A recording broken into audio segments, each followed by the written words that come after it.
ఇరాన్ని America, Israel ఊహించలేకపోయాయా? లేకపోతే అంచనా వేయలేకపోయాయా? తెలియదు గానీ, ఇప్పుడు ఇరాన్ ఉపయోగిస్తున్నటువంటి ఒక వ్యవస్థ వల్ల, లేదా దాని తెలివి వల్ల ఇప్పుడు ఇజ్రాయెల్, అమెరికా కొన్ని కోట్లు ఖర్చు పెట్టాల్సొస్తుంది.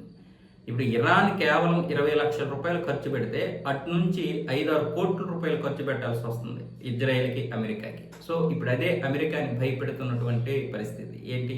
ఇప్పుడు షాహిద్ క్షిపణి ఉంది ఇరాన్ దగ్గర. షాహిద్ 136 క్షిపణి.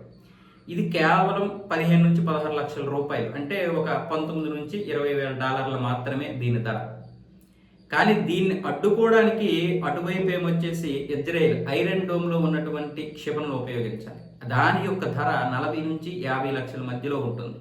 అవి కాకుండా మరికొన్ని డ్రోన్లు, అంటే విమానాల నుంచి ఉపయోగించేటటువంటి క్షిపణులు ఏవైతే ఉన్నాయో వాటి ధర 60-80 లక్షల మధ్యలో ఉంటుంది. ఇది ఒక ఎత్తు అయితే, మరొక వైపు అటు అమెరికా కూడా ఈ పేట్రియాట్ వ్యవస్థలో ఉన్నటువంటి కొన్ని క్షిపణుల్ని ఉపయోగించాల్సి వస్తుంది ఈ డ్రోన్లు ఆపుకోవడానికి, ఈ డ్రోన్లని ఆపడానికి. సో ఆ వ్యవస్థలో ఉన్నటువంటి క్షిపణ దగ్గర దగ్గర 30 కోట్ల రూపాయలు. అంటే ఒక 16 లక్షల విలువైనటువంటి క్షిపణిని ఆపడానికి అమెరికా 30 కోట్లు ఖర్చు పెట్టాలి అంటే మరి అది ఎంత డబ్బు ఖర్చు?